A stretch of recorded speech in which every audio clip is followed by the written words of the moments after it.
Las tres puertas. Un joven discípulo dijo a un sabio filósofo: Maestro, un amigo tuyo estuvo hablando mal de ti. Espera, le interrumpió el filósofo. ¿Ya hiciste pasar por las tres puertas lo que vas a contarme? ¿Qué tres puertas? Sí, la primera es la verdad. ¿Estás seguro que es totalmente cierto lo que vas a decirme? No, lo oí comentar a unos vecinos. Al menos lo habrás hecho pasar por la segunda puerta, la bondad. ¿Lo que quieres decirme, es bueno para alguien? No, al contrario. Y la última puerta es la necesidad. ¿Es necesario que yo sepa lo que quieres contarme? No, no es necesario. Entonces dijo el sabio sonriendo: si no es verdadero, ni bueno, ni necesario, mejor será olvidarlo para siempre. La vida que sostienes está en tus manos. Un grupo de chicos conocían a un hombre sabio de su pueblo y urdieron un plan para engañarle. Atraparían a un pájaro vivo e irían a visitar al hombre sabio. Uno de ellos sostendría el pájaro detrás de la espalda y le preguntaría: Hombre sabio, ¿el pájaro está vivo o muerto? Si el hombre sabio respondía que estaba vivo, el chico aplastaría rápidamente al pájaro y diría: No, está muerto. Si el hombre sabio decía: El pájaro está muerto, el chico le enseñaría el pájaro con vida. Los chicos consiguieron que el hombre sabio los recibiera. El que sostenía al pájaro le preguntó: Hombre sabio, ¿el pájaro está vivo o muerto? El hombre sabio permaneció en silencio durante unos instantes. Después se agachó hasta que quedó a la misma altura que el chico y le dijo: La vida que sostienes está en tus manos. El obstáculo en el camino. Hace mucho tiempo, un rey colocó una gran roca obstaculizando un camino. Se escondió y miró para ver si alguien quitaba la tremenda piedra. Algunos pasaron simplemente dando una vuelta. Muchos culparon al rey por no mantener los caminos despejados, pero ninguno hizo nada para sacar la piedra del camino. Un campesino, que pasaba por allí con una carga de verduras, la vio. Al aproximarse a ella, puso su carga en el piso y trató de mover la roca a un lado del camino. Después de empujar y fatigarse mucho, con gran esfuerzo, lo logró. Mientras recogía su carga de vegetales, vio una bolsa en el suelo, justo donde había estado la roca. La bolsa contenía muchas monedas de oro y una nota del mismo rey diciendo que el oro era la recompensa para la persona que removiera la piedra del camino. El campesino aprendió ese día que cada obstáculo puede estar disfrazando una oportunidad. Compartiendo la luz. Wuzong, filósofo de Oriente, contó a sus discípulos la siguiente historia: varios hombres habían quedado encerrados por error en una oscura caverna donde no podían ver casi nada. Pasó algún tiempo, y uno de ellos logró encender una pequeña tea. Pero la luz que daba era tan escasa que aún así no se podía ver nada. Al hombre, sin embargo, se le ocurrió que con su luz podía ayudar a que cada uno de los demás prendieran su propia tea y así compartiendo la llama con todos la caverna se iluminó. Uno de los discípulos preguntó a Wuzong: ¿Qué nos enseña, maestro, este relato? Wuzong contestó: nos enseña que nuestra luz sigue siendo oscuridad si no la compartimos con el prójimo. Y también nos dice que el compartir nuestra luz no la desvanece, sino que por el contrario la hace crecer. El sembrador de dátiles. En un oasis escondido entre los más lejanos paisajes del desierto, se encontraba el viejo Eliau de rodillas, a un costado de algunas palmeras datileras. Su vecino Hakim, el acaudalado mercader, se detuvo en el oasis a abrevar sus camellos y vio a Eliau transpirando, mientras parecía cavar en la arena. ¿Qué tal, anciano? La paz sea contigo. Contigo, contestó Eliau sin dejar su tarea. ¿Qué haces aquí, con esta temperatura, y esa pala en las manos? Siembro, contestó el viejo. ¿Qué siembras aquí, Eliau? Dátiles, respondió Eliau mientras señalaba a su alrededor el palmar. Dátiles, repitió el recién llegado, y cerró los ojos como quien escucha la mayor estupidez. El calor te ha dañado el cerebro, querido amigo. Ven, deja esa tarea y vamos a la tienda a beber una copa de licor. No, debo terminar la siembra. Luego, si quieres, beberemos. Dime, amigo, ¿cuántos años tienes? No sé, 60, 70, 80, no sé. Lo he olvidado, pero eso, ¿qué importa? Mira, amigo, los datileros tardan más de 50 años en crecer y recién después de ser palmeras adultas están en condiciones de dar frutos. Yo no estoy deseándote el mal y lo sabes, ojalá vivas hasta los 101 años, pero tú sabes que difícilmente puedas llegar a cosechar algo de lo que hoy siembras. Deja eso y ven conmigo. Mira, Hakim, yo comí los dátiles que otro sembró, otro que tampoco soñó con probar esos dátiles. Yo siembro hoy, para que otros puedan comer mañana los dátiles que hoy planto, y aunque solo fuera en honor de aquel desconocido, vale la pena terminar mi tarea. Me has dado una gran lección, Eliau, déjame que te pague con una bolsa de monedas esta enseñanza que hoy me diste. Y diciendo esto, Hakim le puso en la mano al viejo una bolsa de cuero. Te agradezco tus monedas, amigo. Ya ves, a veces pasa esto, tú me pronosticabas que no llegaría a cosechar lo que sembrara. Parecía cierto y sin embargo, mira, todavía no termino de sembrar y ya coseché una bolsa de monedas y la gratitud de un amigo. El proceso de la búsqueda. Al final del campo donde vivía Usong había un barranco. Para pasar al otro lado, en el que había un hermoso prado y una fuente de aguas claras, la gente debía bajar trabajosamente para subir luego una pendiente muy empinada. Todos los días Usong tomaba unos guijarros y los lanzaba al fondo del barranco. ¿Para qué haces eso, maestro?, le preguntó uno de sus discípulos. Y respondió Usong, es mi aporte para reducir el abismo que nos separa de lo que deseamos. Si todos hacemos lo mismo, si nuestros hijos y nietos también lo hacen, alguna vez el barranco quedará cubierto y los hombres podrán disfrutar sin fatigas de lo que ahora nosotros debemos sufrir para gozar. Mis guijarros son pequeños ya que no puedo cargar los grandes, pero gracias a ellos la fuente y el prado están cada día más cerca. Posición de responsabilidad. Cuando el enorme bosque comenzó a incendiarse, cada animal asustado, se lanzó a correr. La mayor parte dejó las llamas atrás y cruzó a la otra orilla del río, salvando su vida. Desde allí veían cómo todo desaparecía bajo el fuego. De pronto uno de ellos vio que un pequeño picaflor hacía algo extraño. Con su pequeño pico tomaba agua del río, volaba hasta el incendio y dejaba caer gotitas de agua sobre las llamas. Los animales, al verlo comenzaron a reírse, y le preguntaron si no se sentía ridículo haciendo eso. El picaflor los miró y les contestó, yo, simplemente, estoy haciendo mi parte. Al entender su actitud cada animal comenzó a juntar agua del río y llevarla de alguna manera hacia el incendio hasta apagarlo. Proacción.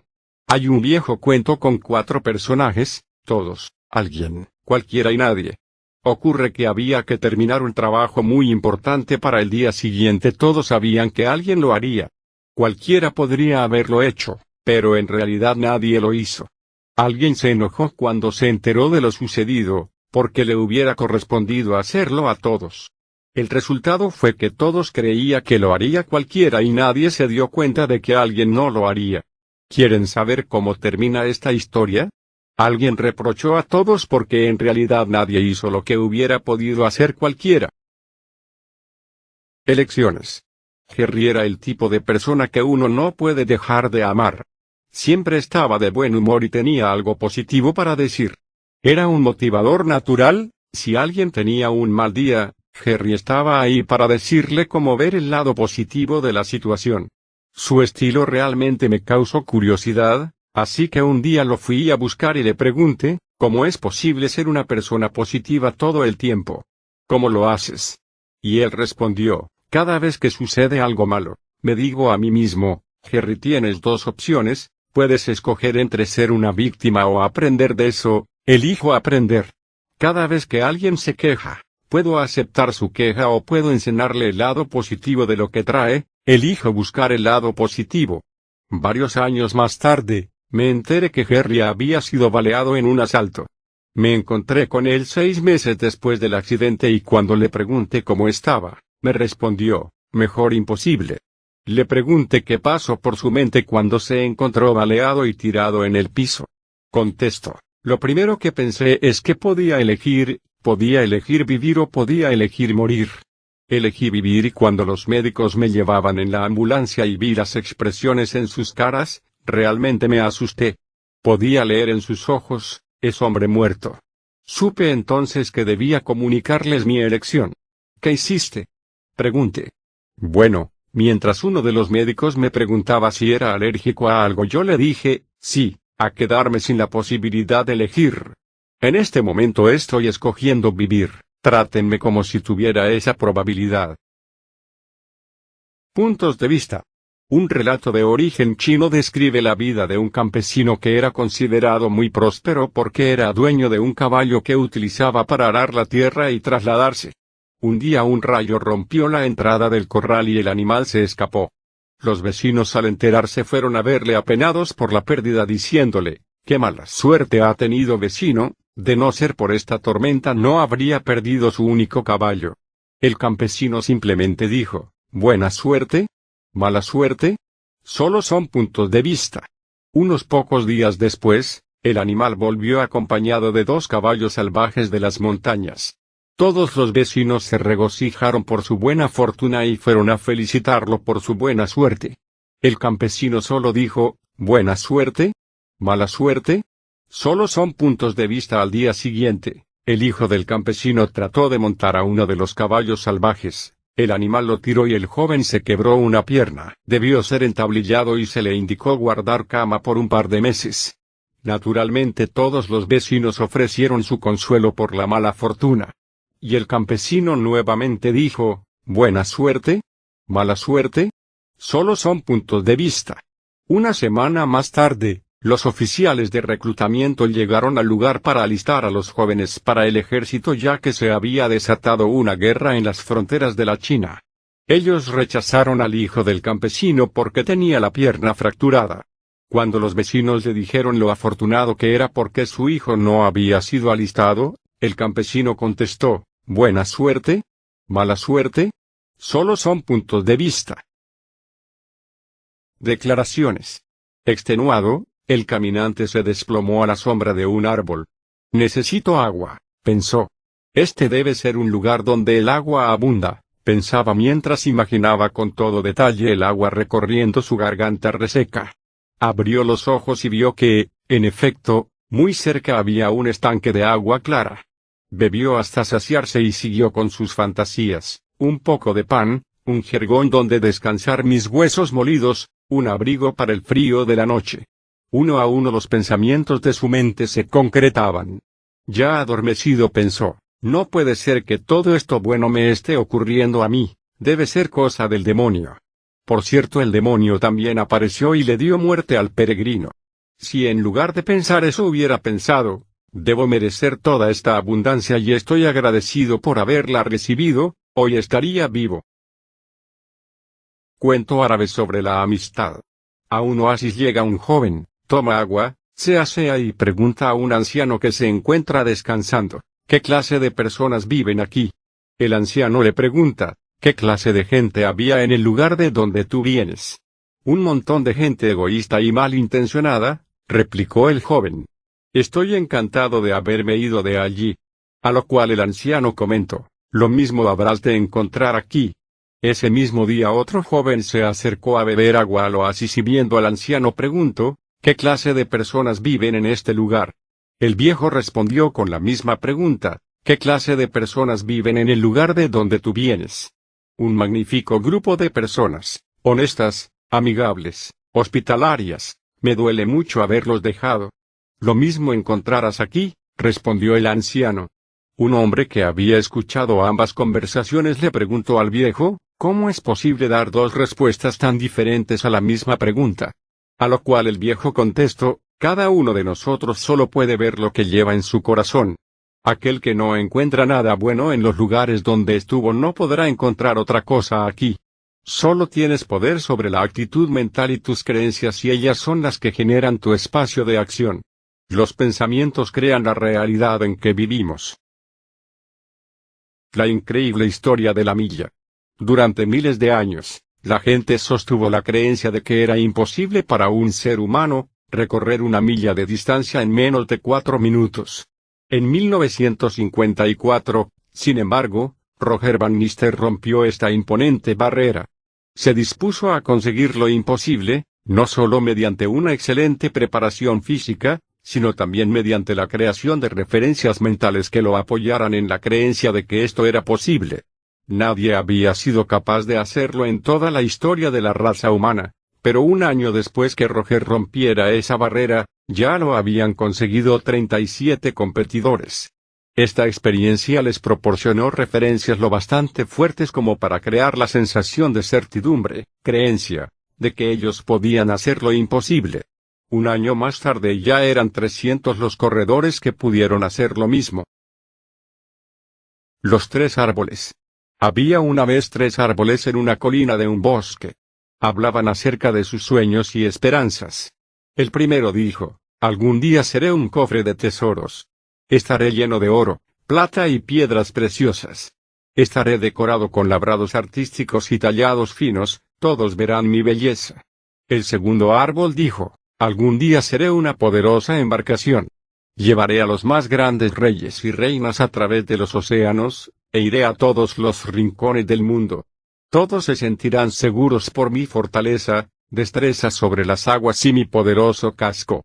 Finalmente el tercer árbol dijo: yo quiero crecer para ser el más recto y grande de todos los árboles en el bosque. La gente me verá en la cima de la colina, mirará mis poderosas ramas y pensarán en el Dios de los cielos, y en cuán cerca estoy de alcanzarlo. Seré el más grande árbol de todos los tiempos y la gente siempre me recordará. Después de unos años de que los árboles oraran para que sus sueños se convirtieran en realidad, un grupo de leñadores vino donde ellos estaban. Cuando uno vio al primer árbol dijo: este parece un árbol fuerte, creo que podré vender su madera a un carpintero, y comenzó a cortarlo. El árbol estaba muy feliz debido a que sabía que el carpintero podría convertirlo en un cofre para tesoros. El otro leñador dijo mientras observaba al segundo árbol: parece un árbol fuerte, creo que lo podré vender al carpintero del puerto. El segundo árbol se puso muy feliz porque sabía que estaba en camino a convertirse en una poderosa embarcación. El último leñador se acercó al tercer árbol. Este estaba muy asustado, pues sabía que si lo cortaban, su sueño nunca se volvería realidad. El leñador dijo entonces: no necesito que el árbol que corte tenga alguna característica especial, así que tomaré este. Y cortó al tercer árbol. Cuando el primer árbol llegó donde el carpintero, fue convertido en un cajón de comida para animales, y fue puesto en un pesebre y llenado con paja. Se sintió muy mal pues eso no era por lo que tanto había orado. El segundo árbol fue cortado y convertido en una pequeña balsa de pesca, ni siquiera lo suficientemente grande para navegar en el mar, y fue puesto en un lago. Y vio como sus sueños de ser una gran embarcación cargando reyes había llegado a su final. El tercer árbol fue cortado en largas y pesadas tablas y dejado en la oscuridad de una bodega. Años más tarde, los árboles olvidaron sus sueños y esperanzas por las que tanto habían orado. Entonces un día un hombre y una mujer llegaron al pesebre. Ella dio a luz un niño, y lo colocó en la paja que había dentro del cajón en que fue transformado el primer árbol. El hombre deseaba haber podido tener una cuna para su bebé, pero ésta cumplía su labor y protegió al bebé. El árbol sintió la importancia de este acontecimiento y supo que había contenido el más grande tesoro de la historia. Años más tarde, un grupo de hombres entraron en la balsa en la cual habían convertido al segundo árbol. Uno de ellos estaba cansado y se durmió en la barca. Mientras ellos estaban en el agua una gran tormenta se desató y el árbol pensó que no sería lo suficientemente fuerte para salvar a los hombres. Los hombres despertaron al que dormía. Este se levantó y dijo: calma. Quédate quieto, y la tormenta y las olas se detuvieron. En ese momento el segundo árbol se dio cuenta de que llevaba al Rey de Reyes y Señor de Señores navegando sobre él. Finalmente, un tiempo después alguien vino y tomó al tercer árbol convertido en tablas. Fue llevado un viernes por las calles al mismo tiempo que la gente escupía, insultaba y golpeaba al hombre que lo cargaba. Se detuvieron en una pequeña colina y el hombre fue clavado al árbol y levantado para morir crucificado allí. Cuando llegó el domingo, el tercer árbol se dio cuenta de que él fue lo suficientemente fuerte para permanecer erguido en la cima de la colina, y estar tan cerca de Dios como nunca, porque Jesús había sido crucificado en él. Cuando parece que las cosas no van de acuerdo a tus planes, debes saber que siempre Dios tiene un plan para ti. Si pones tu confianza en Él, te dará grandes regalos a su tiempo. Recuerda que cada árbol obtuvo lo que pidió, solo que no en la forma en que pensaban. No siempre sabemos lo que Dios planea para nosotros, solo sabemos que sus caminos no son nuestros caminos, pero siempre son los mejores. El saco de plumas. Cuentan que una vez hubo un hombre, que roído por la envidia ante los éxitos de su amigo, le calumnió grandemente. Tiempo después se arrepintió de la ruina que había ocasionado a su amigo con sus calumnias, y fue a confesarse.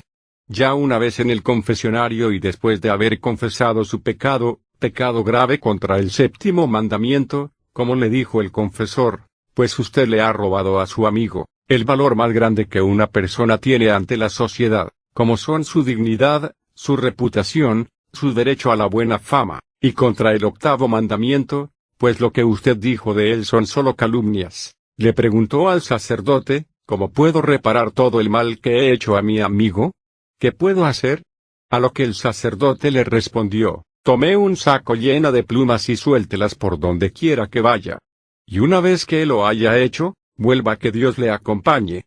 El hombre, muy contento ante aquel mandato tan fácil, salió rápido fuera de la ciudad en busca de una granja, y una vez que hubo conseguido el saco lleno de plumas, regresó a ella, y sin esperar ni un minuto más, empezó a pasearse por las calles lanzando al aire, en todas direcciones, las plumas que llevaba en el saco. Y una vez que lo hubo vaciado del todo, volvió a la iglesia en busca del sacerdote con el que se había confesado y lleno de satisfacción le dijo, Padre, ya he hecho lo que me mandó esta mañana. Pero ¿cuál no fue su sorpresa, cuando el sacerdote le dijo, no hijo, esa es la parte más fácil. Ahora debe volver a las mismas calles en las que las soltó, e ir recogiéndolas una por una, hasta que vuelva a tener el saco lleno, y luego vuelva a verme. Y que Dios le acompañe.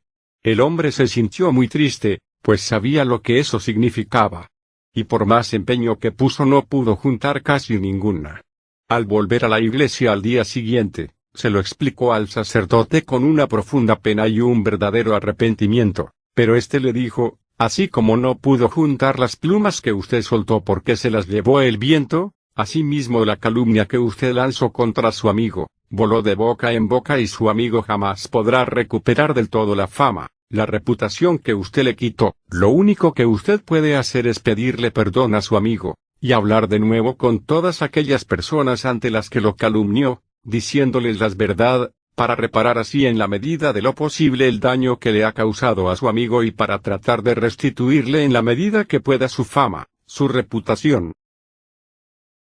La tienda del cielo. Hace mucho tiempo, caminaba por el sendero de la vida y encontré un letrero que decía, la tienda del cielo. Me acerqué y la puerta se abrió lentamente. Cuando me di cuenta, yo, ya estaba dentro. Vi muchos ángeles parados en todas partes. Uno de ellos me entregó una canasta, y me dijo, ten, compra con cuidado, todo lo que un cristiano necesita de la tienda. Primero compré paciencia, el amor estaba en la misma fila. Más abajo había comprensión que se necesita por donde yo vaya. Compré 2 cajas de sabiduría y 2 bolsas de fe. Me encantó el paquete del perdón. Me detuve a comprar fuerza y coraje para ayudarme en esta carrera que es la vida. Ya tenía casi lista la canasta cuando recordé que necesitaba gracia y que no podía olvidar la salvación, que la ofrecían gratis. Entonces tomé bastante para salvarme y salvarte a ti. Caminé hacia el cajero para pagar la cuenta, pues creí que tenía todo lo que el cristiano necesita. Pero cuando iba a llegar a la caja, vi la oración y la puse en mi canasta repleta porque sabía que cuando saliera, la iba a usar. La paz y la felicidad estaban en los estantes pequeños, al lado de la caja y aproveché, para tomarlas. La alegría colgaba del techo y, arranqué una para mí. Al fin llegué al cajero y le pregunté, ¿cuánto le debo? Él sonrió y me contestó, lleva tu canasta a donde vayas. Sí, pero ¿cuánto le debo? Le repliqué. Él otra vez me sonrió y me dijo, no te preocupes, Jesús pagó tu deuda hace mucho tiempo. Jesús dice, he aquí, Yo estoy a la puerta y llamo. Si alguno oye mi voz y abre la puerta, entraré a él y cenaré con él y él conmigo. Apocalipsis 3:2. El plato de madera. El viejo se fue a vivir con su hijo, su nuera y su nieto de 4 años. Ya las manos le temblaban, su vista se nublaba y sus pasos flaqueaban. La familia completa comía junta en la mesa, pero las manos temblorosas y la vista enferma del anciano hacían el alimentarse un asunto difícil. Los guisantes caían de su cuchara al suelo y cuando intentaba tomar el vaso, derramaba la leche sobre el mantel. Hijo y su esposa se cansaron de la situación. Tenemos que hacer algo con el abuelo, dijo el hijo. Ya he tenido suficiente. Derrama la leche, hace ruido al comer y tira la comida al suelo. Así fue como el matrimonio decidió poner una pequeña mesa en una esquina del comedor. Ahí, el abuelo comía solo mientras el resto de la familia disfrutaba la hora de comer. Como el abuelo había roto 1 o 2 platos, su comida se la servían en un plato de madera. De vez en cuando miraban hacia donde estaba el abuelo y podían ver una lágrima en sus ojos mientras estaba ahí sentado solo. Sin embargo, las únicas palabras que la pareja le dirigía, eran fríos llamados de atención cada vez que dejaba caer el tenedor o la comida. El niño de 4 años observaba todo en silencio. Una tarde antes de la cena, el papá observó que su hijo estaba jugando con trozos de madera en el suelo. Le preguntó dulcemente, ¿qué estás haciendo? Con la misma dulzura el niño le contestó, estoy haciendo un tazón para ti y otro para mamá para que cuando yo crezca, ustedes coman en ellos. Sonrió y siguió con su tarea. Las palabras del pequeño golpearon a sus padres de tal forma que quedaron sin habla. Las lágrimas rodaban por sus mejillas. Y, aunque ninguna palabra se dijo al respecto, ambos sabían lo que tenían que hacer. Esa tarde el esposo tomó gentilmente la mano del abuelo y lo guió de vuelta a la mesa de la familia. Por el resto de sus días ocupó un lugar en la mesa con ellos. Y por alguna razón, ni el esposo ni la esposa parecían molestarse más. Cada vez que el tenedor se caía, la leche se derramaba o se ensuciaba el mantel. El cofre de vidrios rotos. Érase una vez un anciano que había perdido a su esposa y vivía solo. Había trabajado duramente como sastre toda su vida, pero los infortunios lo habían dejado en bancarrota, y ahora era tan viejo que ya no podía trabajar. Las manos le temblaban tanto que no podía enhebrar una aguja, y la visión se le había enturbiado demasiado para hacer una costura recta. Tenía 3 hijos varones, pero los 3 habían crecido y se habían casado, y estaban tan ocupados con su propia vida que solo tenían tiempo para cenar con su padre una vez por semana. El anciano estaba cada vez más débil, y los hijos lo visitaban cada vez menos. No quieren estar conmigo ahora, se decía, porque tienen miedo de que yo me convierta en una carga. Se pasó una noche en vela pensando qué sería de él y al fin trazó un plan. A la mañana siguiente fue a ver a su amigo el carpintero y le pidió que le fabricara un cofre grande. Luego fue a ver a su amigo el cerrajero y le pidió que le diera un cerrojo viejo. Por último fue a ver a su amigo el vidriero y le pidió todos los fragmentos de vidrio roto que tuviera. El anciano se llevó el cofre a casa, lo llenó hasta el tope de vidrios rotos, le echó llave y lo puso bajo la mesa de la cocina. Cuando sus hijos fueron a cenar, lo tocaron con los pies. ¿Qué hay en ese cofre?, preguntaron, mirando bajo la mesa.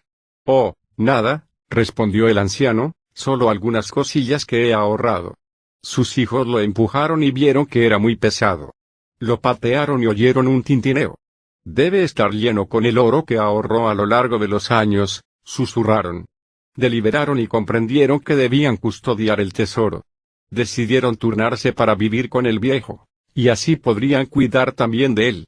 La primera semana el hijo menor se mudó a la casa del padre, y lo cuidó y le cocinó. A la semana siguiente lo reemplazó el segundo hijo, y la semana siguiente acudió el mayor. Así siguieron por un tiempo. Al fin el anciano padre enfermó y falleció. Los hijos le hicieron un bonito funeral, pues sabían que una fortuna los aguardaba bajo la mesa de la cocina, y podían costearse un gasto grande con el viejo. Cuando terminó la ceremonia, buscaron en toda la casa hasta encontrar la llave, y abrieron el cofre. Por cierto, Lo encontraron lleno de vidrios rotos. ¡Qué triquiñuela infame!, exclamó el hijo mayor. ¡Qué crueldad hacia sus hijos! Pero, ¿qué podía hacer?, preguntó tristemente el segundo hijo. Seamos francos. De no haber sido por el cofre, lo habríamos descuidado hasta el final de sus días. Estoy avergonzado de mí mismo, sollozó el hijo menor. Obligamos a nuestro padre a rebajarse al engaño, porque no observamos el mandamiento que él nos enseñó cuando éramos pequeños. Pero el hijo mayor volcó el cofre para asegurarse de que no hubiera ningún objeto valioso oculto entre los vidrios. Desparramó los vidrios en el suelo hasta vaciar el cofre. Los tres hermanos miraron silenciosamente dentro, donde leyeron una inscripción que el padre les había dejado en el fondo: honrarás a tu padre y a tu madre. La otra mujer. Después de 21 años de matrimonio, descubrí una nueva manera de mantener viva la chispa del amor. Desde hace poco había comenzado a salir con otra mujer. En realidad había sido idea de mi esposa. Tú sabes que las amas, me dijo un día, tomándome por sorpresa. La vida es demasiado corta, debes dedicarle tiempo. Pero yo te amo a ti, protesté. Lo sé. Pero también la amas a ella. La otra mujer, a quien mi esposa quería que yo visitara, era mi madre, quien era viuda desde hacía 19 años, pero las exigencias de mi trabajo y mis 3 hijos hacían que solo la visitara ocasionalmente.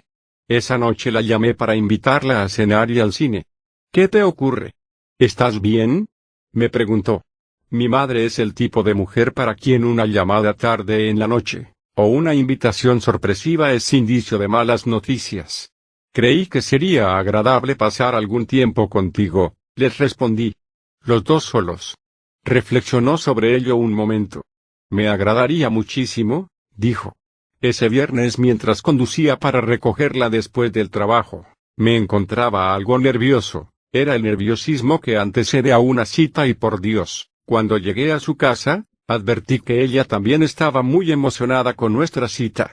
Me esperaba en la puerta con su abrigo puesto. Se había rizado el cabello y usaba el vestido con que celebró su último aniversario de boda. Su rostro sonreía e irradiaba luz como un ángel. Les dije a mis amigas que iba a salir con mi hijo, y se mostraron muy impresionadas, me comentó mientras subía a mi auto. No pueden esperar a mañana para escuchar acerca de nuestra velada. Fuimos a un restaurante no muy elegante pero sí acogedor. Mi madre se aferró a mi brazo como si fuera la primera dama. Cuando nos sentamos, tuve que leerle el menú. Sus ojos solo veían grandes figuras. Cuando iba por la mitad de las entradas, levanté la vista. Mamá estaba sentada al otro lado de la mesa, y me miraba. Una sonrisa nostálgica se le delineaba en los labios. Era yo quien leía el menú cuando eras pequeño, me dijo. Entonces es hora de que te relajes y me permitas devolver el favor, respondí. Durante la cena tuvimos una agradable conversación, nada extraordinario, solo ponernos al día con la vida del otro. Hablamos tanto que nos perdimos el cine. Saldré contigo otra vez, pero solo si me dejas invitar, dijo mi madre cuando la llevé a casa. Asentí. ¿Cómo estuvo tu cita?, quiso saber mi esposa cuando llegué aquella noche. Muy agradable, mucho más de lo que imaginé, contesté. Días más tarde mi madre murió de un infarto masivo, todo fue tan rápido, no pude hacer nada. Al poco tiempo recibí un sobre con copia de un cheque del restaurante donde habíamos cenado mi madre y yo, y una nota que decía, la cena la pagué por anticipado, estaba casi segura de que no podría estar allí, pero igual pagué 2 platos, uno para ti y el otro para tu esposa. Jamás podrás entender lo que aquella noche significó para mí. Te amo. En ese momento comprendí la importancia de decir a tiempo, te amo, y de darles a nuestros seres queridos el espacio que se merecen. Nada en la vida será más importante que Dios y tu familia. Dales tiempo, porque ellos no pueden esperar. ¿Tú qué harías? El 14 de octubre de 1998, en un vuelo transatlántico de la línea aérea British Airways tuvo lugar el siguiente suceso. A una dama la sentaron en el avión al lado de un hombre de raza negra. La mujer pidió a la azafata que la cambiara de sitio, porque no podía sentarse al lado de una persona tan desagradable. La azafata argumentó que el vuelo estaba muy lleno, pero que iría a revisar a primera clase a ver por si acaso podría encontrar algún lugar libre. Todos los demás pasajeros observaron la escena con disgusto, no solo por el hecho en sí, sino por la posibilidad de que hubiera un sitio para la mujer en primera clase. La señora se sentía feliz y hasta triunfadora porque la iban a quitar de ese sitio y ya no estaría cerca de aquella persona. Minutos más tarde regresó la azafata y le informó a la señora: «Discúlpeme señora, efectivamente todo el vuelo está lleno, pero afortunadamente encontré un lugar vacío en primera clase.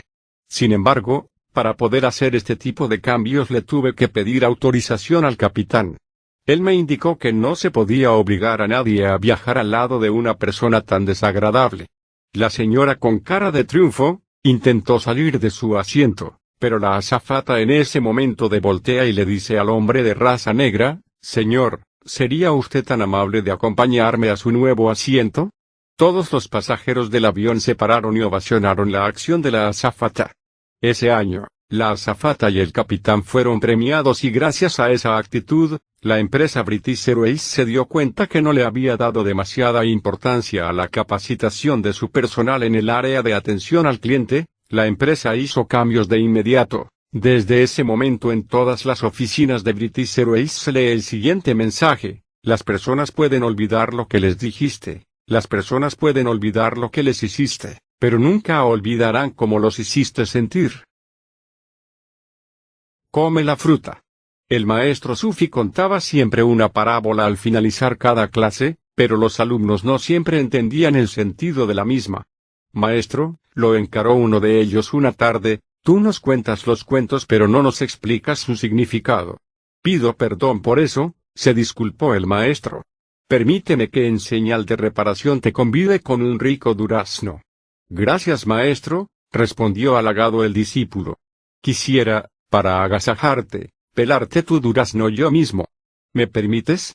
«Sí». «Muchas gracias», dijo el alumno. «¿Te gustaría que, ya que tengo en mi mano el cuchillo, te lo corte en trozos para que te sea más cómodo?». «Me encantaría, pero no quisiera abusar de tu hospitalidad, maestro». «No es un abuso si yo te lo ofrezco. Solo deseo complacerte. Permíteme también que te lo mastique antes de dártelo». «No, maestro. No me gustaría que hicieras eso», se quejó sorprendido el discípulo. El maestro hizo una pausa y dijo: «Si yo les explicara el sentido de cada cuento, sería como darles a comer una fruta masticada». El traje nuevo del emperador. Antiguamente vivía un rey que se preocupaba mucho por su vestuario. Un día dos charlatanes le dijeron que podían fabricar la tela más suave y delicada que existía, añadiéndole a la tela la capacidad de ser invisible a los estúpidos o incapaces de ejercer su cargo. Por supuesto que tal prenda no existía. Ellos pretendían quedarse con los materiales y el dinero que solicitaban para su confección. El emperador, que se sentía inseguro de su capacidad, mandó a dos hombres de confianza para que la valoraran primeramente. Inmediatamente ambos comenzaron a alabar a la misma porque no querían demostrar la supuesta incapacidad para ejercer su cargo. Así toda la ciudad estaba ansiosa por ver la prenda para demostrar cuáles eran los verdaderos estúpidos. El emperador se vistió con la inventada prenda con ayuda de los estafadores y salió a mostrarla a los pobladores de la ciudad, no admitiendo que no la veía pues tenía miedo a admitir que era un estúpido y un inepto. Todas las personas, a pesar de no ver nada, alabaron el traje, para demostrar su capacidad e inteligencia, hasta que un niño gritó: «El emperador va desnudo». Las personas empezaron a murmurar lo que decía el niño. El emperador escuchó y se dio cuenta que era verdad. Avergonzado terminó el desfile.